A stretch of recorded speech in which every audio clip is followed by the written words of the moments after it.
মির্জা আব্বাস তো ছিল আওয়ামী লীগের দালাল, আসিফ নজরুল আওয়ামী লীগের দালাল, তারপরে আপনার কয়েকটা উপদেষ্টা ছিল আওয়ামী লীগের দালাল, মোস্তফা সরোয়ার ফারুকী এরা আওয়ামী লীগের দালাল, তারপরে আপনার যে বিএনপির যেই মির্জা ফখরুল ও তো একটা নাস্তিক। সংস্কার ছাড়া নির্বাচন এটা বৈধ হবে না, কারণ আমাদের বর্তমানে অনেক জাতীয় নেতারা, আমরা মনে করি না কিন্তু তারা নিজেকে দাবি করে যে তারা খুব জাতীয় নেতা।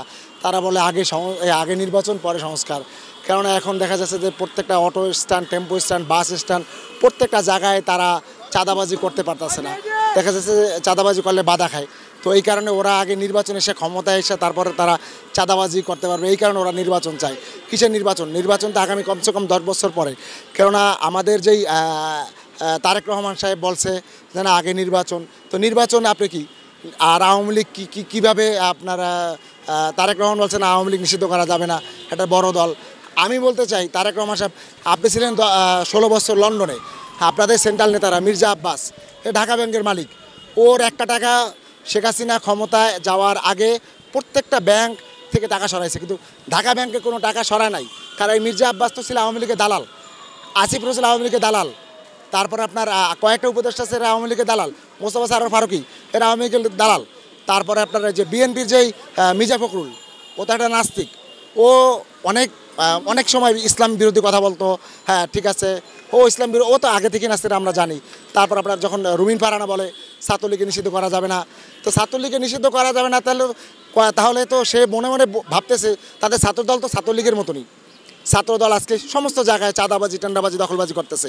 এই ছাত্রদল আজকে বাংলাদেশকে নষ্ট করে দিচ্ছে। এরা সেই 5 বছর আগে যে ছাত্রদল আর এখন ছাত্রদল এক না, কারণ এখন সন্ত্রাস হয়ে গেছে। এরা প্রত্যেকটা জায়গায় চাঁদাবাজি করতেছে, টেন্ডারবাজি করতেছে, দখলবাজি করতেছে।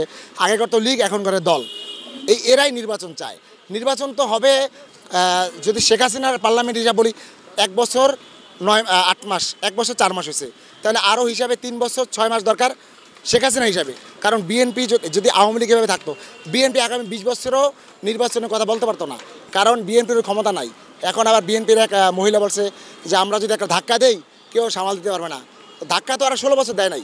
ওরা যদি ছাত্ররা, এনসিপিরা, বৈষম্য বিরোধী ছাত্র আন্দোলনের এরা যদি, কোমলমতি শিশুরা যদি না নামতো, এরা 17 বছরও কিছু করতে পারতো না আগামী। তো অতএব আমি বলতে চাই কোনো নির্বাচন না, কারণ নির্বাচনের বলতে এখনও পরিবেশ হয় নাই। কারণ যেই আইনে খালেদা জিয়া আপনার গেছে ওই যে লন্ডনে চিকিৎসা নেওয়ার জন্য, তাহলে ওইটা কোন আইন? খালেদা জিয়া তো মামলার আসামি, তারেক রহমান 10 টাকা অর্থ মামলার আসামি, তাহলে ওই মামলা কীভাবে খারিজ হয়?